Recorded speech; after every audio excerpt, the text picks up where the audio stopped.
perkahwinan adalah sunnah Nabi sallallahu alaihi wasallam. Itu tidak boleh dipertikaikan sama sekali. Perkahwinan adalah sunnah Nabi. An-nikahu sunnati. Perkahwinan adalah sunnah aku. Dan bila sebut sunnah, adakah dia wajib, sunat ataupun harus? Para ulama mendetailkan isu ni berdasarkan hadis yang kita bacakan tadi. Perintah di situ adalah perintah yang sunat. Maknanya para ulama fiqh menyatakan perkahwinan ada pada hukum asalnya adalah sunat. Sunat kahwin. Orang yang ada kemampuan. Kemampuan di sini maknanya ada kemampuan dari sudut belanja. Dia ada sedikit belanja untuk berkahwin, maka dia digalakkan untuk berkahwin. Kalau langsung tak ada kemampuan lagi, itu tidak sampai tahap sunat lagi. Ada kalanya sampai tahap wajib yang disebut oleh dalam kitab Matan Abi Syuja', dia sebut ada sampai tahap wajib. Macam mana sampai tahap wajib? Mudah ceritanya, kalau tengok pokok nyo nampak orang perempuan dah. Assalamualaikum warahmatullahi wabarakatuh. Alhamdulillahi rabbil alamin. Wa afdhalus salati wa atammut taslimi ala sayyidina Muhammad asyrafil anbiya'i wal mursalin wa ala alihi wa sahbihi ajma'in. Subhanaka la ilma lana illa ma 'allamtana innaka antal alimul hakim. La hawla wa la quwwata illa billahil aliyyil azim. La hawla wa la quwwata illa billahil aliyyil azim. Tuan-tuan muslimin dan muslimat yang dikasihi sekalian, pertama-tama alhamdulillah, kita bersyukur kepada Allah Subhanahu wa taala atas segala-galanya. Lebih-lebih lagi atas nikmat hidayah, kerana Allah Subhanahu wa taala memilih kita untuk berada di dalam agama yang diredai oleh Allah Subhanahu wa taala, yang tidak ada lagi agama yang lain yang diredai olehnya. InsyaAllah sebagaimana biasa kita akan menyambung pembacaan kitab Umdatul Ahkam karangan Imam Al-Hafiz Abdul Ghani Al-Maqdisi rahimahullahu ta'ala. Pada malam ini kita akan mulakan dengan Babul Faraid, bab berkaitan dengan warisan ataupun pesaka. Hadis yang berbunyi an Abdullah bin Abbasin radhiyallahu anhuma anin Nabi sallallahu alaihi wasallam qala alhiqul fara'id bi ahliha fama baqiya fahuwa li awla rajulin zakar wa fi riwayatin aqsimul mal baina ahli al-fara'id ala kitabillah fama tarakat fali awla rajulin zakar. Yang bermaksud daripada Abdullah bin Abbas radhiyallahu anhuma daripada Nabi sallallahu alaihi wasallam yang bersabda, berikanlah warisan kepada yang berhak,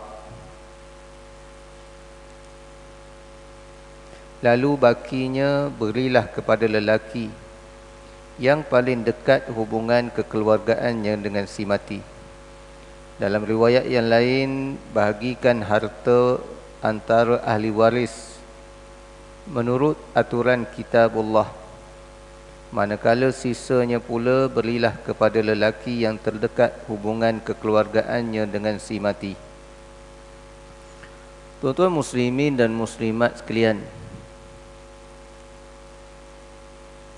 sempurnanya Islam bukan hanya ada hukum hakam berkaitan menguruskan harta orang yang hidup, tetapi juga dalam Islam ada hukum yang ditentukan berkaitan dengan menguruskan harta orang yang dah meninggal dunia, yang dinamakan harta pesaka ataupun faraid ataupun miras.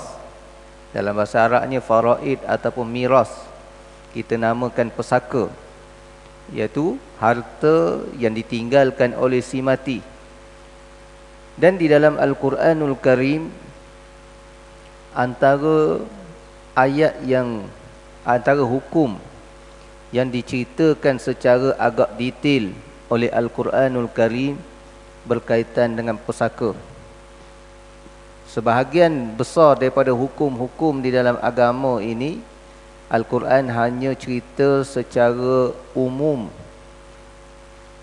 Solat, Al-Quran sebut aqimus solah, dirikan solat. Pendetailannya ada di dalam hadis Nabi SAW. Zakat pun sama, haji pun sama dan lain-lain. Kebanyakannya begitu. Tetapi berkaitan dengan pesaka, agak panjang lebar dan detail diceritakan di dalam Al-Quranul Karim. Bahkan dalam isu-isu fiqh, kita ketahui bahawa banyak berlakunya perbezaan pendapat di kalangan ulama-ulama fiqh. Adanya mazhab Hanafi, Maliki, Syafi'i dan Hambali. Setiap bab terlalu banyak cabang-cabang perbezaan di antara mazhab-mazhab ini. Melainkan dalam bab faraid, tak banyak khilaf, tak banyak perbezaan di kalangan ulama-ulama mazhab. Bab lain banyak perbezaan-perbezaan pandangan. Tetapi dalam bab faraid, hanya beberapa masalah saja yang menjadi khilaf di kalangan ulama, tidak begitu meluas berbanding dengan bab ataupun masalah-masalah yang lain. Hadis yang diceritakan kepada kita oleh Rasulullah sallallahu alaihi wasallam sebentar tadi, pertama-tamanya Nabi menyuruh, memerintahkan alhiqul faraidha bi ahliha, supaya harta-harta si mati diberikan kepada ahlinya. Siapakah ahli yang layak menerima faraid? Yang disebutkan ini tidak lain dan tidak bukan orang yang disebutkan di dalam Al-Quran sebagai, dengan yang disebutkan oleh ulama sebagai ashabul furud, orang yang mendapat bahagian-bahagian yang tertentu. Al-Quran menyebut ada an-nisf, ada orang dapat 1/2, ada as-sulus 1/3, ada ar-rubu' 1/4, ada as-sumun 1/8, ada as-sudus 1/6, dan ada as-sulusan 2/3. Inilah 6 furud muqaddarah ataupun ketetapan-ketetapan qada yang ditentukan oleh Allah Subhanahu wa taala di dalam Al-Quran. Adalah orang ni dapat 1/2, orang ni dapat 1/4, orang ni dapat 1/8. Cuma kita dalam syarah hadis ni kita tak sempatlah nak detail. Nak detail kena belajar khusus ilmu faraid. Cuma apa yang Nabi sebut, yang tu kita kena utamakan dulu. Siapa yang dapat bahagian yang tidak dimahjub, tidak ada orang yang menyekat bahagian dia, bagi ke orang itu dulu. Sebagai contoh, bila si mati meninggalkan isteri, ada anak, isteri dapat 1/8. 1/8 isteri dapat kalau ada anak. Bagi dulu isteri, bahagian isteri selesaikan dulu. Dan anak, ada seorang anak perempuan. Anak perempuan dapat 1/2. Kalau 2 orang dapat 2/3. Selesaikan dulu. Kemudian lebihnya barulah diberi secara asabah. Ada pak saudara, ada adik-beradik, ada ayah. Ayah boleh jadi asabah. Dia ada turutan-turutan dia. Dan asabah ada macam-macam pula. Ada 3 bahagian asabah. Tetapi yang dimaksudkan dalam hadis ni, beri bahagian yang ada bahagian dulu. Yang dapat 1/2, 1/4, 1/6. Selesaikan yang itu dulu. Kemudian selebihnya bagi kepada asabah. Siapa yang menerima asabah? Asabah binafsihi, iaitu orang lelaki yang paling dekat.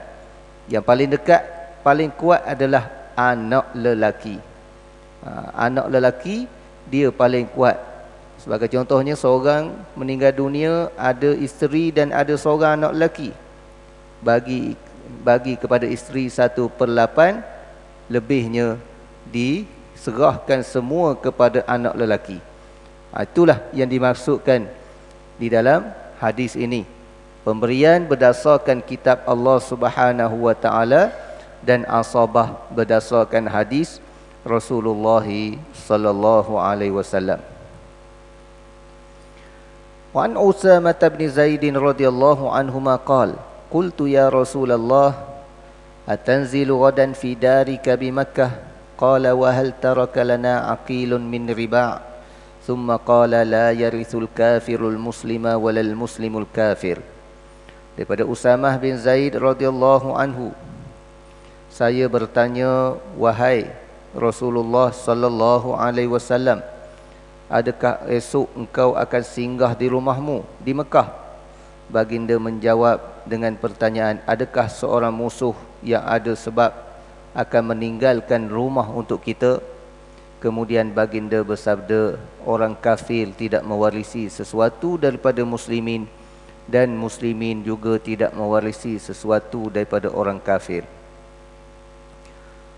Tuan-tuan muslimin dan muslimat sekalian, hadis ini menceritakan satu perkara yang dinamakan sebagai mawani'ul irth, iaitu orang-orang yang ditegah daripada menerima pesaka. Disebut oleh Imam Rahabi 3 perkara. 3 perkara. Wahidatun min ilalin salas, wa yumna'u syakhsu minal mirasi wahidatun min ilalin salasi. Dihalang seseorang daripada menerima pusaka salah satu daripada 3 perkara. 3 sebab. Yang pertama, hamba, rikun wa qatlun, bunuh, wa ikhtilafuddin, berbeza agama. Hamba tak boleh menerima pusaka kerana dia milik orang. Dan zaman sekarang ni tak jadi isu dah berkaitan dengan hamba.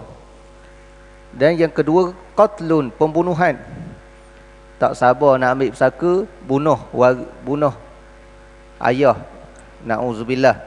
Mungkin ada berlaku kes-kes yang seumpama ni. Bahkan pembunuhan yang tidak sengaja pun boleh menyebabkan seseorang tidak menerima pusaka. Panjanglah perbahasannya. Pembunuhan. Dan yang ketiga, berbeza agama. Berbeza agama. Ayah Islam, anak bukan Islam. Anak tidak layak menerima pusaka. Anak tidak layak menerima pusaka kerana anak tidak Islam. Dan ini yang disepakati oleh ulama. Kalau anak kafir, orang yang nak menerima pusaka tu kafir, dan orang yang meninggal dunia tu Islam, sepakat ulama kata tak boleh mewarisi pusaka.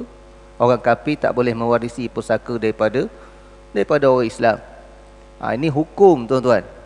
Tak semua hukum sama di antara Islam dan kafir. Ada yang tak sama. Itulah keadilan. Keadilan Islam dinilai berdasarkan kepada hukum, bukan dinilai berdasarkan kepada fikiran kita semata-mata. Orang sekarang ni bila sebut adil, dia nak sama rata. Islam dengan kafir nak sama saja. Penduduk asal negara dengan orang luar datang nak sama. Itu bukan persamaan yang dikira adil di dalam Islam. Islam adil bila kena pada tempatnya. Negara Islam sudah pasti ada keistimewaan untuk orang Islam. Tengok dalam hadis-hadis, ada beberapa perkara yang memang Nabi utamakan orang Islam berbanding dengan orang bukan Islam. Itu tak jadi isu sebenarnya. Bukan nak sama rata. Sama rata tu, kalau ikut almarhum Datuk Ismail Kamuh, kalau nak sama rata, itu bangang namanya. Bukannya adil. Adil dalam Islam, biar kena. Kita tuan rumah dengan tetamu. Betul kita hormat tetamu, kita raih tetamu. Tapi tetamu, dia boleh duduk ruang tamu je lah. Kalau dia nak sama rata dengan kita, masuk dalam bilik tidur kita, itu pun tak boleh. Begitu juga berkaitan dengan pusaka. Pusaka, Nabi tentukan orang kafir tak boleh menerima pusaka daripada Islam. Walaupun ayah, anak nak terima pusaka daripada ayah, tak boleh kalau anak tu kafir. Ini sepakat di kalangan ulama. Kecuali satu isu, anak Islam, ayah kafir. Ayah kafir meninggal dunia, orang Islam nak menerima daripada orang kafir. Itu ada sedikit perbezaan pendapat di kalangan ulama-ulama fiqh. Kalau Imam Hanafi dia kata orang Islam boleh menerima pusaka daripada orang kafir. Dia berhujah dengan hadis al-Islamu ya'lu wa la yu'la alaih. Islam itu tinggi, tidak boleh orang lain mengatasinya. Bila tinggi, hebat Islam ini, maknanya dia boleh dapat pusaka. Tetapi dia boleh dapat pusaka daripada orang kafir, dan orang kafir tak boleh ambil pusaka daripada orang Islam.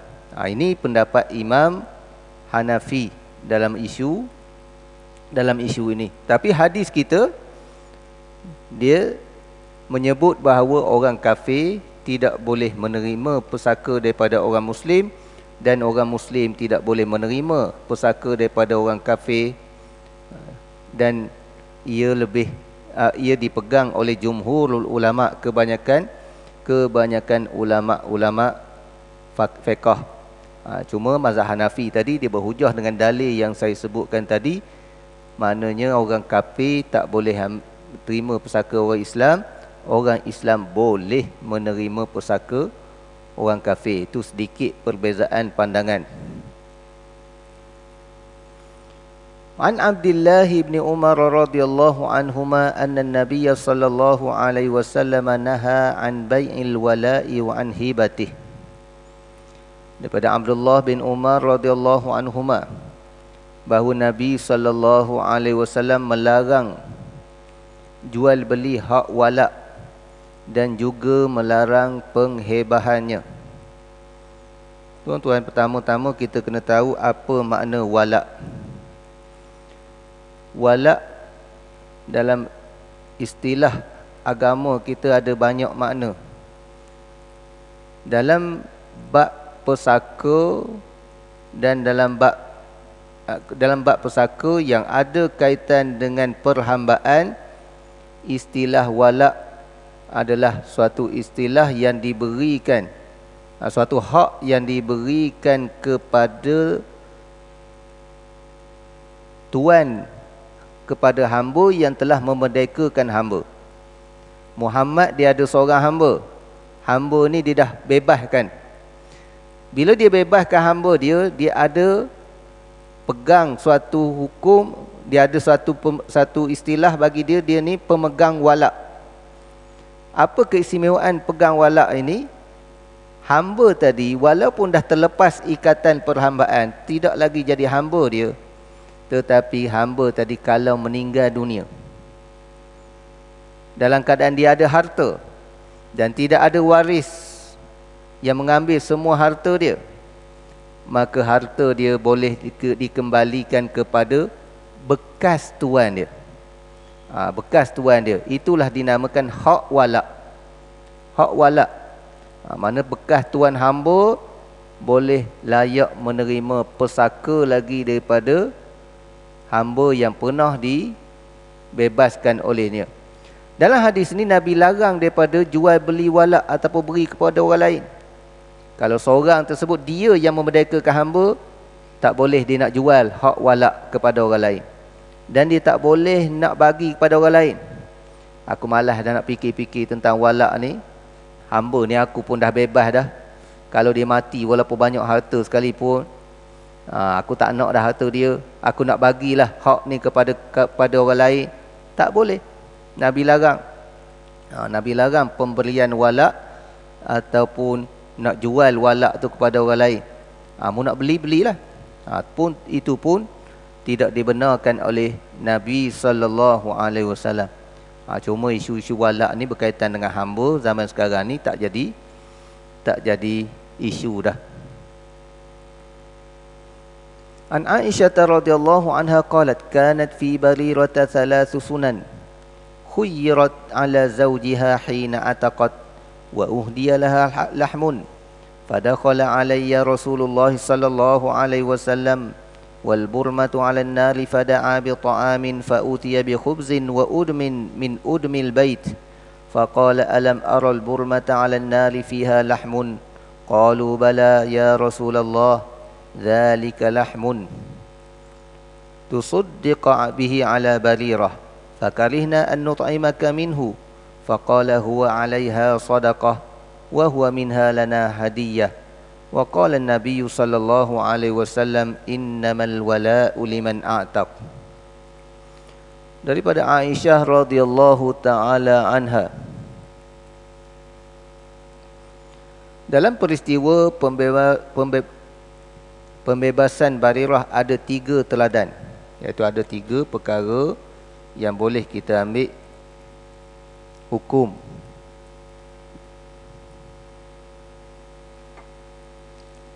Yang pertama, dia diberi kebebasan untuk memilih suaminya ketika dia sudah merdeka. Barirah ni bila dia dibebaskan boleh pilih, boleh pilih suami dia, suami yang mana. Kerana kalau dia hamba, dia milik tuan dia.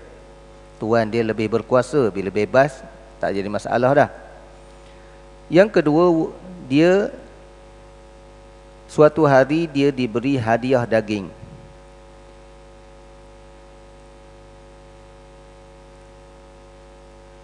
Lantas Rasulullah SAW menemuiku, kata Aisyah, sedangkan periuk batu masih berada di atas api. Lantas baginda meminta disediakan makanan. Lalu baginda diberikan roti dan sebagai lauk yang ada di rumah. Baginda bertanya, bukankah tadi aku lihat ada daging dalam periuk batu yang berada di atas api itu? Para sahabat menjawab, benar, wahai Rasulullah sallallahu alaihi wasallam.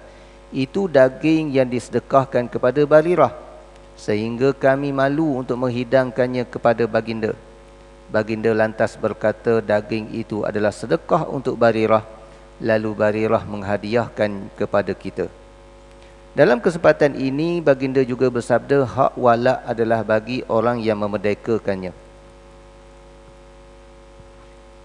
Tuan-tuan muslimin dan muslimat sekalian, yang pertama tadi kita dah sebut, dan yang ketiga pun kita dah syarah. Yang ketiga berkaitan dengan walak tadi. Nabi kata walak adalah hak bagi orang yang memerdekakan hamba. Seorang yang memerdekakan hamba, walaupun hubungan perhambaan secara zahirnya dah putus, tak terlibat dah dia menguruskan hamba ataupun berkuasa ke atas hamba tersebut, tetapi masih lekat satu lagi yang dinamakan hak walak. Yang kedua, Barirah ni pernah disedekahkan daging. Kita tahu Nabi dan keluarganya tak makan sedekah. Dia menerima hadiah. Sedekah, zakat, Nabi dan keluarga ni tak terima. Tak boleh makan bagi keluarga Nabi. Tidak halal bagi keluarga Nabi. Tapi boleh menerima hadiah. Kalau hadiah tak jadi masalah. Tiba-tiba ada orang bagi sedekah ke Barirah. Bagi sedekah daging.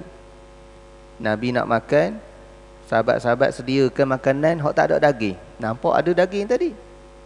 Guana tak hidang aku daging. Nampak ada daging atas periuk. Sahabat jawab, daging tu daging sedekah wahai Rasulullah. Orang sedekah ke Barirah, Barirah bagi kita. Jadi daging tu asalnya daging sedekah. Jadi oleh kerana kamu tak makan sedekah, jadi kami tak naklah bagi kepada kamu. Lalu Rasulullah sallallahu alaihi wasallam menyatakan, huwa 'alaiha sadaqah wa huwa minna lana hadiyah. Daging tersebut orang bagi ke Barirah memang sedekah, tapi bila dia bagi kepada kita jadi hadiah pula. Dia menghadiahkan kepada kita. Dia jadi sedekah kenapa? Kerana Barirah susah. Orang susah layak menerima sedekah. Jadi bila dia dapat sedekah, dia bagi pula kepada kita orang yang ada kesenangan sedikit ni, jadi berubah jadi hadiah. Macam zakat lah tuan-tuan. Zakat, pihak yang berwajib bagi kepada asnaf untuk menerima zakat. Dia terima atas nama zakat. Kemudian duit yang dia terima tu, dia pergi belanja kita makan roti canai. Kita bukan asnaf, boleh ataupun tidak? Boleh, tak jadi masalah. Dia menerima atas dasar asnaf. Kemudian dia belanja kita atas dasar hadiah. Jadi bila berubah, maka berubah hukum. Berpindah, dia terima atas dasar asnaf, jadi kita terima daripada dia atas dasar hadiah. Tak jadi masalah. Samalah juga korban. Korban, orang yang berkorban, dia bagi hadiah daging kepada orang lain. Tiba-tiba ada orang lain, orang yang menerima korban, bagi pula ke dia. Bagi pula jamu dia pula. Jamu pula dia. Tak jadi masalah. Dia menerima hadiah. Yang pertama tadi saja dinamakan korban, yang kedua dinamakan hadiah. Begitulah yang disebut di dalam hadis ini. Kemudian kitabun nikah, masuk bab yang ke-8, bab pernikahan. Dia ada 4 hadis saja untuk sebagai dasar kepada faraid. Cuma detail-detailnya kena mengaji faraid lah, kena mengaji bab faraid secara detail, baru kita boleh menyelesaikan masalah faraid. Tapi ini asas-asas yang perlu kita tahu. An Abdullah bin Mas'ud radhiyallahu anhu faqala kunna ma'an nabiy sallallahu alaihi wasallam faqala man istata'a al-ba'ata falyatazawwaj fa innahu aghaddu lil basari wa ahsanu lil farji wa man lam yastati' fa alayhi bis-sawmi fa innahu lahu wija. Daripada Abdullah bin Mas'ud radhiyallahu anhu, Rasulullah sallallahu alaihi wasallam bersabda, dalam hadis yang lain ada sebut, ya ma'syarasy syabab, wahai orang-orang muda, wahai semua pemuda, siapa di antara kamu yang telah mempunyai kemampuan, maka hendaklah dia menikah, sebab menikah lebih menjamin untuk dapat menundukkan pandangan dan menjaga kemaluan, iaitu kehormatan. Sebaliknya, siapa yang belum mampu, maka berpuasalah, sebab puasa merupakan perisai syahwat. Tuan-tuan muslimin dan muslimat sekalian, jadi daripada hadis ini, para fuqaha, ulama-ulama fiqh menyatakan bahawa perkahwinan adalah sunnah Nabi sallallahu alaihi wasallam. Itu tidak boleh dipertikaikan sama sekali.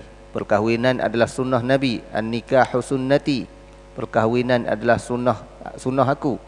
Dan bila sebut sunnah, adakah dia wajib, sunat ataupun harus? Para ulama mendetailkan isu ni berdasarkan hadis yang kita bacakan tadi. Perintah di situ adalah perintah yang sunat. Maknanya para ulama fiqh menyatakan perkahwinan ada pada hukum asalnya adalah sunat. Sunat kahwin orang yang ada kemampuan. Kemampuan di sini maknanya ada kemampuan dari sudut belanja. Dia ada sedikit belanja untuk berkahwin, maka dia digalakkan untuk berkahwin. Kalau langsung tak ada kemampuan lagi, itu tidak sampai tahap sunat lagi. Ada kalanya sampai tahap wajib, yang disebut oleh dalam kitab Matan Abi Syuja', dia sebut ada sampai tahap wajib. Macam mana sampai tahap wajib? Mudah ceritanya, kalau tengok pokok nyo nampak rawa perempuan dah. Tengok batang nyo pun nampak awet dah. Nampak macam awet. Dan dia pula ada kemampuan. Duit ada, rupa ada orang berkenan dengan dia. Tunggu apa lagi? Wajib dah. Daripada dia, kerana kalau tak kahwin dibimbangi, dia tersasar melakukan perkara maksiat. Jadi dalam keadaan-keadaan biasa, hukumnya adalah digalakkan. Kerana apa? Bila berkahwin ini ahsanu aghaddu lil basar, boleh menundukkan pandangan, boleh menjaga pandangan kita. Kerana apa? Kerana kita dah diberi oleh Allah, dikurniakan oleh Allah Subhanahu wa taala untuk menikmati pandangan yang halal, melihat isteri. Begitulah juga isteri melihat suami. Jadi bila dah tengok tu, sedikit sebanyak boleh menjaga pandangan kita. Dan juga ahsanu lil farj, boleh menjaga kehormatan. Kerana kita diciptakan oleh Allah Subhanahu wa taala, manusia ni tak macam malaikat. Manusia ada nafsu, malaikat tak ada nafsu. Bila ada nafsu mesti nak. Bila dah dapat tu rasa lega. Bila dah lega, dia lebih terjamin. Ahsanu lil farj, mana terjamin kehormatan seseorang. Untuk menjamin kehormatan seseorang, maka berkahwinlah. Sebab itulah tuan-tuan, berdasarkan hadis ini juga para fuqaha menyatakan bahawa tak salah kalau orang kahwin kerana nafsu. Ngapa kahwin? Kerana memang nak bersama dengan pasangan yang halal. Kerana nafsu, tak jadi satu kesalahan lagi. Kerana itulah satu-satunya cara yang dibenarkan oleh agama untuk kita memuaskan nafsu. Tapi saya jumpa seorang yang pelik. Seorang hamba Allah tanya dia, ngapa tak kahwin? Dia kata dia bimbang. Kalau kahwin takut nak bersama dengan isteri, niat nak muas nafsu, dia kata. Sepatutnya dia kata kalau nak bersama dengan isteri, kena niat kita nak dapat zuriat yang soleh, nak meramaikan umat Nabi. Tak boleh niat nak memuaskan nafsu. Puas pula kita kena explain. Kata ambil dengar mana ni, kata isteri kita tak salah. Walaupun kita tak niat benda lain pun, niat nak memuaskan nafsu pun, semata-mata niat nak memuaskan nafsu pun tak jadi satu kesalahan. Kalau isteri yang halal semata-mata niat nak memuaskan nafsu sekalipun, tidak menjadi satu kesalahan lagi. Bahkan Nabi sebut wa fi bud'i ahadikum sadaqah, pada kemaluan salah seorang kamu ada pahala sedekah. Macam mana pahala sedekah? Nabi sebut idza wada'aha fi halal, apabila seorang menggunakannya di tempat yang halal.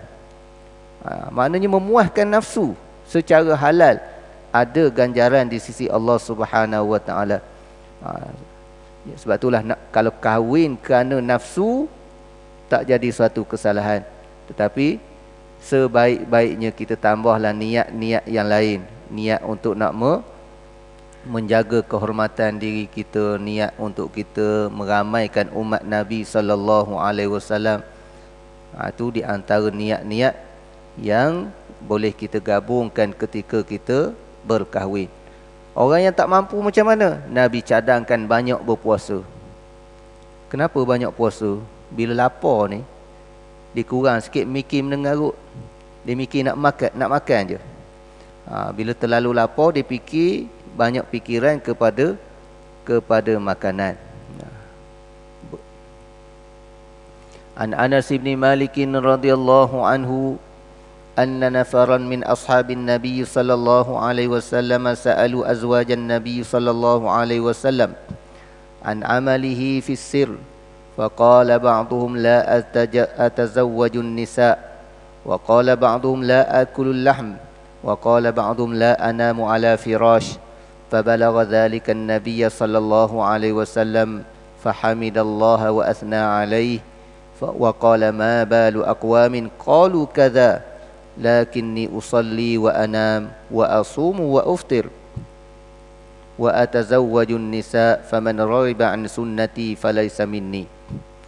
Daripada Anas bin Malik radhiyallahu anhu bahawa beberapa orang sahabat Nabi sallallahu alaihi wasallam pernah bertanya kepada isteri-isteri Nabi perihal amalan baginda ketika bersendirian. Tanya Nabi di rumah buat amal macam mana. Setelah mereka diberitahu tentang kualiti ibadah, tentang kuantiti, lebih tepat kuantiti ibadah Nabi yang begitu istimewa, ada sahabat yang bertekad, kalau begitu saya tak akan kahwin. Sebab isteri dia bagi tahu Nabi ni memang semua mengetahui bahawa Nabi berkahwin. Bila berkahwin, ada ketikanya bersama dengan pasangan. Ada sahabat yang lain bertekad, kalau begitu, kata yang lain pula, kalau begitu saya tak akan makan daging. Sebab makan daging ni nampak mewah. Kata yang lain, kalau begitu saya tidak akan tidur di tempat tidur. Maknanya, kalau aku ni kalau boleh nak semayang malam sampai tak baring pun, kalau tertidur pun biar tertidur tengah semayang, tengah ibadat, tengah berzikir. Dalam riwayat yang lain ada seorang tu kata, usalli fa amma ana fa usalli fala arqud. Aku akan semayang malam, tak nak tidur. Seorang lagi kata, aku tak nak berkahwin. Seorang lagi kata, aku nak berpuasa setiap hari, tak nak berbuka. Pernyataan beberapa sahabat tersebut akhirnya sampai kepada Nabi sallallahu alaihi wasallam, sehingga baginda memanjatkan pujian kepada Allah. Lalu bersabda, siapa yang membuat pernyataan seperti tadi? Nabi kata, antum qulta kadza wa kadza?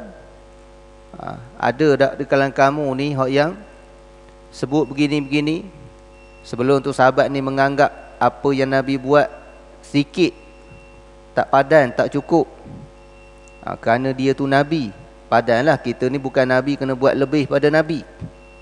Lalu Nabi menegur dengan ucapannya, sesungguhnya aku solat tapi tidur juga. Solat malam jangan sampai tak tidur. Aku puasa namun berbuka juga. Maknanya puasa sunat tapi bukannya sepanjang masa.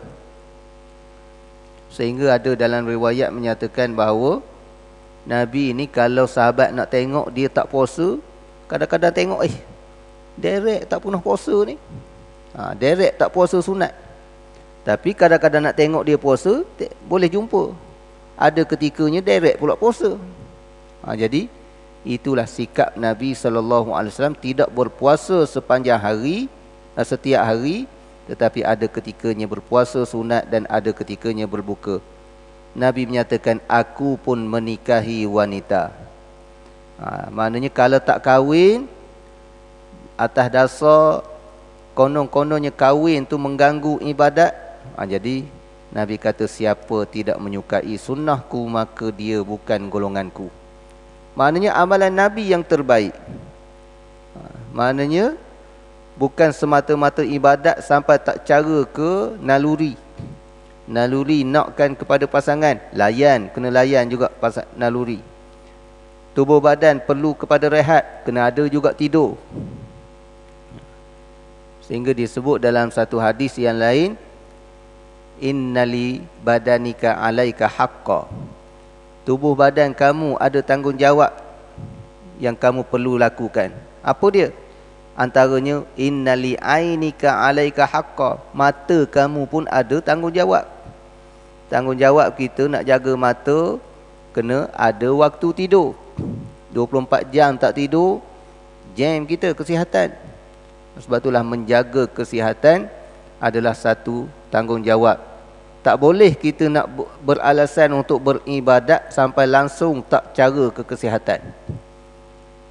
Tak cara ke tidur langsung. Sebab itulah dalam bab ibadat ni, kalau melampau, dia akan jadi, tak akan jadi istiqamah, tak konsisten sepanjang masa. Malam ni punyalah semangat sampai langsung tak tidur. Jawapannya esok dia qada sehari tak jadi kerja. Malam kedua nak buat gitu juga, mungkin boleh buat. Kena malam 3 tak boleh buat dah. Padan letih begitu saja. Sebab itulah Imam Ghazali rahimahullahu ta'ala mencadangkan supaya kita beramal ni sedikit demi sikit. Maknanya orang yang tak pernah qiyamul lail, tak payah bangun buat 8 rakaat malam ni. Tak pernah buat qiyamul lail, mula dengan 2 rakaat. Sikit-sikit dulu. Biasakan dengan sedikit. Itu yang disarankan oleh para alim ulama. Supaya kita dapat melaksanakan ibadah dengan baik. Jadi di sini Nabi menekankan tentang perkahwinan yang merupakan salah satu daripada sunnah baginda sallallahu alaihi wasallam. Kalau orang kata kahwin sunnah ni kahwin seorang ke kahwin ramai sunnah? Jawapannya sunnah belaka. Kahwin seorang sebagaimana Nabi kahwin dengan Khadijah radhiyallahu taala anha. Waktu bersama dengan Khadijah, Nabi tak tambah isteri yang lain. Dah kalau kahwin ramai selepas daripada itu.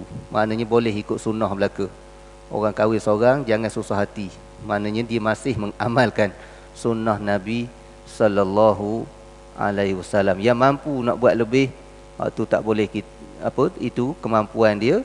Kita pun jangan sibuk nak kutuk, jangan sibuk nak kata.